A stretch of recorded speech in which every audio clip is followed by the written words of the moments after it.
Artist Forum on the upcoming production of The Fall of the House, written by Bob Ford, TheatreSquared's artistic director, and nominated for the 2011 Edgar Award for Best Play. If you want to hear the last poem that Poe ever wrote, come see this play and be the first people in the world to hear it. Highlights from this evening will be broadcast at a later date on KUAF. And the conversation between Ozarks at-large host Kyle Kellams, Bob Ford, Kevin Fox, play director, and cast members on the production and the creative process. Fall of the House, the Edgar Allan Poe inspired play, will run at the Walton Arts Center's Nadine Baum Studios April 12th through May 6th. Friday the 13th, nice. Good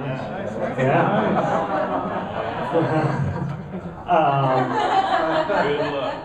Good Lord, just run with that. But has anyone in here seen or read this play? Couple. Well, and then another cast member. So this is, much like Sundown Town was last season, this is going to be completely new to many people. And I think that's exciting. Kevin, as a director who's giving this live, right, this would be the first time we've seen it fully staged? Anyone? Yeah, it was just 2 years ago at the new Play Fest, there was a stage reading of it. But yeah, this will be the first time in the area, certainly. Let's talk about this baby a little bit, Bob. It involves Edgar Allan Poe's last poem. It involves some perhaps otherworldly elements. It involves a couple of centuries. It involves a mysterious fire. There's a lot happening. There's a lot happening in the play, and I'm tempted to Don't give away too much. Yeah, outline it all ahead of time, but there's a lot happening in this play, and one of the things we're doing in rehearsal and in rewrites is to make sure that we are helping the audience along just enough. Poe's writing is a little turgid for me, and it's old-fashioned, but Poe's character, who he was, is absolutely amazing. He's one of those guys who looked at, how would you make the perfect library? I don't know. I think I'll go and write a, 30-page essay on how to make the perfect library. And then tomorrow I'm going to write an essay on the philosophy of furniture.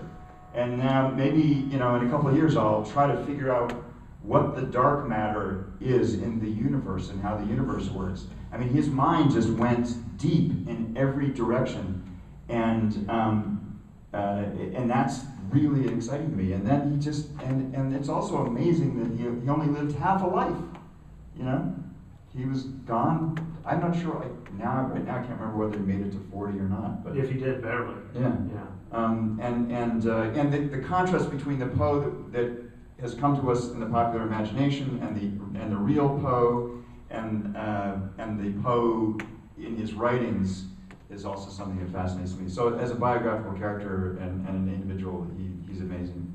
We want to put out little clues as the story goes on, and initially there are scenes in many different times. So the first thing that we imagine, we try to constantly, as we're working on the play and as I'm directing the play, put ourselves in the chairs of someone from the audience who has no idea, they don't know any of the backstory that we know, and think what they would be doing. And initially, we imagine they would be thinking, what in the world does this scene in that year have to do with this scene in that year? And I tell the actors often things like serve this up or lift up that idea. And it's sort of a subconsciously planting little things out there for the audience that will help them make connections as they go along. And then we also try to think about important discoveries that we want the audience to make with us. And we do, the language that I use is sort of do the math backwards from there and ask ourselves, have we laid enough out here? Have we thrown enough things out here, enough breadcrumbs out for the audience to be able to get to this so that they can enjoy this moment in the way that we want them to? The scene used to be in a radio studio where Jack is a radio interview, a student interviewer, English major type radio, you know these college radio geeks, college radio geeks. He's Kyle Kellams. He got written out. He's Kyle Kellams. interviewing this Yale student who just won this big prize, and we just could not make it work. And I thought, oh, Beinecke, rare books, of course, she's looking at the letter. We'll learn so much about her if she's just sitting there looking at a letter, and then this nerdy guy, me, will come up and start talking to her the way I would have if I was in college, talking to a really cool architect. And there it is, a confession, that's why it worked. I love it. It just came out very quickly, and I don't know, but it's what we do, it's what playwrights do. We're always listening to people. We pay a lot of attention to what's going on internally and how hard it is to get words out, because good scenes work best. Good scenes often come when people are holding back, and that's why there's a lot of nerds in my scenes.